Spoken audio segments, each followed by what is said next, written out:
इस बार 31 अक्टूबर 2024 को दिवाली मनाई जा रही है और अब भारतवर्ष में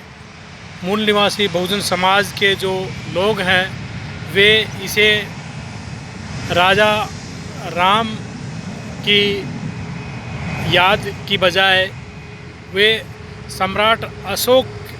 की याद में मनाने लगे हैं। उनका मानना है कि दिवाली के दिन सम्राट अशोक ने बौद्ध धर्म ग्रहण किया था और उन्होंने इसी दिन 84,000 जो बौद्ध स्तूप हैं उनका निर्माण करके और इनका उद्घाटन भी किया था और फिर वहाँ पर दिए जलाए गए थे।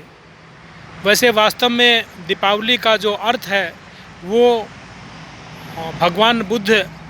की शिक्षाओं के प्रचार प्रसार से ही मिलता है कि दीप दान का जो मकसद है वह है कि गिफ्ट ऑफ नॉलेज, कि ज्ञान का जो दान है, और ज्ञान का जो दान है वो मानव मात्र के कल्याण के लिए है, जो कि भगवान बुद्ध के ग्रंथों में ही मिलता है। और भगवान बुद्ध का जो धर्म है, भगवान बुद्ध का जो धम्म है वो सम्राट अशोक ने 84,000 स्तूपों के माध्यम से फैलाया और जो 84,000 जो स्थान थे वहाँ पर उन्होंने ये स्तूप बना करके बौद्ध धर्म की शिक्षाएं उनके ऊपर उन्होंने लिखी और उनके जो सबूत हैं वो आज भी देखे जा सकते हैं। बौद्ध धर्म का सबसे बड़ा जो सिद्धांत है वो यहाँ पर मानवता के कल्याण के लिए है। समानता पर आधारित एक मानव संस्कृति के आधार पर है कि आदमी आदमी में भाईचारा हो, यहाँ पर सभी लोगों को सभी तरह का न्याय मिले, जो कि राजा रामचंद्र के राज में तो मिला नहीं और जो बौद्ध धर्म के जो मानने वाले जो राजे रजवाड़े थे, जो कल्याणकारी राजा थे, उनके राज में मिलता था। और आज भी भारत के अंदर इसी चीज़ की लड़ाई हो रही है कि भारत के अंदर जो लोग यहाँ भगवान राम को मानने वाले लोग हैं वो निर्दयी और पापी लोग हैं, चाहे वो यहाँ पर मुख्यमंत्री के रूप में हो, प्रधानमंत्री के रूप में हो, यहाँ पर प्रशासक हो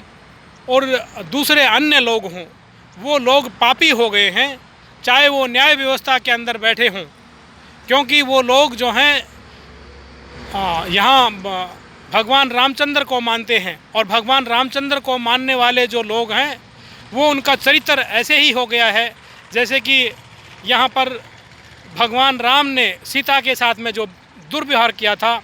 और शंभुक ऋषि के साथ में जो दुर्व्यवहार किया था, और बहुत सारे ऐसे वृत्तांत हैं जो कि यहाँ रामायण में देखने को मिलते हैं। तो बहुजन समाज के लोगों ने, भारतवासियों ने सोचा कि ये जो दीपावली है ये तो हमारा ग्रंथ, हमारा त्यौहार है, ये हमारी संस्कृति है और ये लोगों को ज्ञान देने की संस्कृति है, ताकि उस ज्ञान से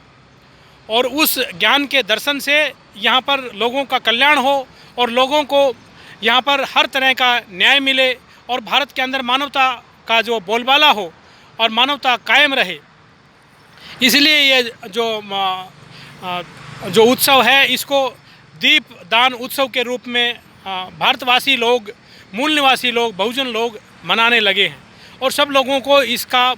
जो है वो मतलब है वो समझना चाहिए। और जो बौद्ध धर्म के जो ग्रंथ है, बौद्ध धर्म की जो संस्कृति है, बौद्ध धर्म का जो इतिहास है, सम्राट अशोक का जो इतिहास है, उसको जानना चाहिए और उसके बारे में जान करके ये देखना चाहिए कि दीपदान उत्सव का क्या मतलब है। दीपदान उत्सव का जो अर्थ है वो यही है कि लोगों को ज्ञान दिया जाए कि लोग जो है वो एक खुशी का जीवन जिए, एक उत्साह और उमंगता का जीवन जिए, और वो तभी जी सकते हैं जब उनके अंदर एक नैतिकता की जो भावना है वो पैदा होगी। और नैतिकता की भावना के अंदर यहाँ पर सबको साथ लेकर के चलने का भाव होता है। यहाँ पर सभी लोगों को यहाँ एक समान समझने का जो भाव है उसको लेकर के होता है न कि यहाँ पर गैर बराबरी पैदा करना और लोगों को आपस में लड़वाना और उनको मरवाना। ये जो गैर मानवता का जो काम है वो यहाँ पर राम के जो मानने वाले लोग हैं वो करते रहे हैं। जैसे कि हम आधुनिक भारत के अंदर देखते हैं कि भारत के अंदर जो है यहाँ पर के जो कचहरियों के अंदर जो न्यायाधीश बैठे हैं वो यहाँ पर सालों साल लग जाते हैं, लेकिन यहाँ पर जो नगरवासी हैं उनको न्याय नहीं देते हैं और वो नगरवासी चल बसते हैं, लेकिन न्यायाधीश रिश्वत की इंतज़ार करता रहता है। जो गुंडे लोग उसको रिश्वत देते हैं तो उनके लिए वो केसों को लंबे लंबे करता रहता है और उनसे रिश्वत लेकर के वो यहाँ पर कभी भी जो अपीलेंट होता है, जो कमज़ोर आदमी होता है, जो शत्रु के ख़िलाफ़ में जो जाता है, जो या बदमाश के ख़िलाफ़ में जाता है, वो जो है कभी जीत नहीं पाता है। और यहाँ का जो न्यायाधीश अपने जो ऑफिस के अंदर, अपने दफ्तर के अंदर, अपने न्यायालय में जो राम का फ़ोटो लगाता है, वो यहाँ पर निर्दयी होकर के जो बदमाश है उससे रिश्वत खाता है और उसके साथ में मिलकर के और वो यहाँ पर जो अपील करता है उसको कभी भी न्याय नहीं देता है। वो बेचारा चल बसता है क्योंकि इनकी संस्कृति में ही ऐसा है। तो यहाँ के लोगों को ये समझना चाहिए कि ऐसे लोगों का बहिष्कार करना चाहिए, ऐसे लोगों का मान सम्मान नहीं करना चाहिए कि जो लोग इस तरह के जो यहाँ पर जो केस लड़ते हैं, कि जिन केसों के अंदर जो उनके जो केस सच्चाई पर आधारित हैं और यथार्थ पर आधारित है और उनको किस तरह से जो रामचंद्र के मानने वाले जो न्यायाधीश है वो झुठला देते हैं और यहाँ पर बेचारे को बैरंग लौटा देते हैं। जो लोग गुंडों से लड़ते लड़ते ये सोचते हैं कि भाई हमें बेकार के झगड़ों में नहीं जाना चाहिए, हमको हिंसा से दूर रहना चाहिए, और वो ये मान करके जब न्यायालयों में जाते हैं तो उनके साथ इस तरह का दुर्व्यवहार होता है। तो जो बुद्ध के मानने वाले जो लोग हैं, सम्राट अशोक की संस्कृति पर चलने वाले जो लोग हैं, जो यहाँ पर भाईचारे की बात करने वाले जो लोग हैं, उन लोगों को जो भगवान बुद्ध के जो ग्रंथ हैं और उनके जो शिक्षाएं हैं उनके ऊपर चलना चाहिए। तभी जाकर के यहाँ मानवता का कल्याण होगा और दुनिया को युद्ध नहीं, दुनिया को बुद्ध चाहिए। और भारत में तो विशेषकर जो कि यहाँ पर जो जंगली जो लोग हैं, आर्य बर्बर जो लोग हैं, यहाँ पर जगह जगह पर महिलाओं के ऊपर अटैक करते हैं, महिलाओं का शोषण करते हैं और कमज़ोर लोगों को ये लोग जो हैं मारते हैं। और यहाँ पर आज भी निर्दयी राजतंत्र है। भारत के अंदर जो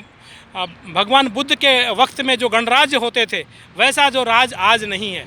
लेकिन इन सब लोगों की ये मांग है, ये सब लोग आज अहिंसक होकर के बड़े बड़े आंदोलन निकाल रहे हैं, लेकिन इनके आंदोलनों को जो हिंसक जो रूप दे रहे हैं वो यहाँ पर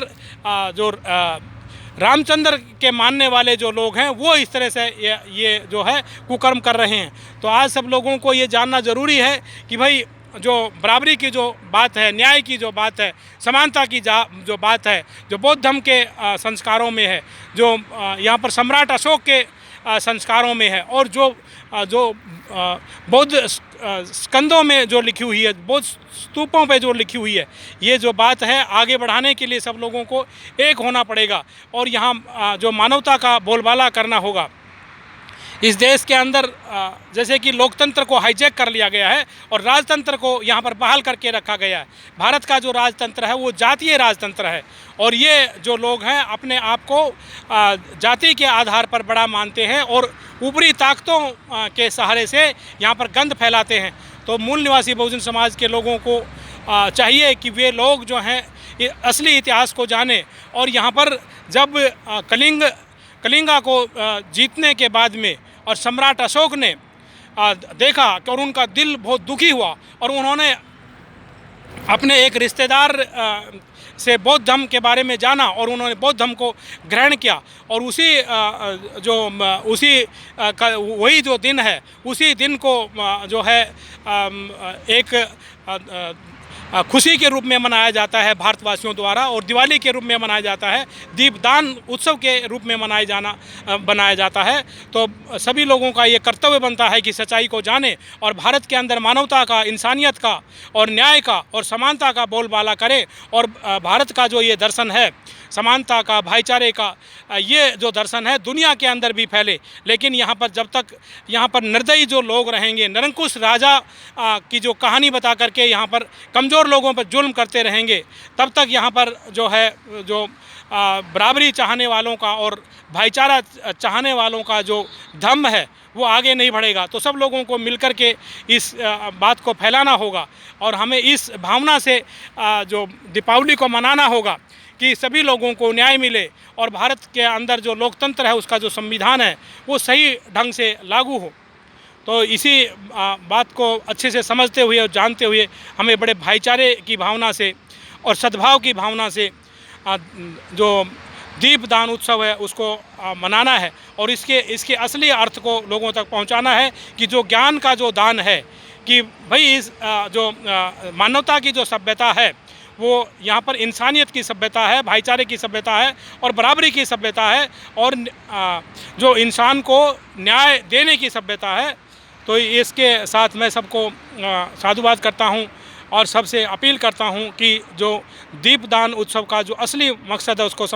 उसको समझना है और उसके हिसाब से हम लोगों को ये उत्सव मनाना है और अपने खर्चों को कम करते हुए एक साधारण जीवन जीते हुए बगैर नशे के और बगैर जो दूसरे जो बुराइयां हैं उसको किए हुए एक सामान्य जीवन जीने के लिए हमको इस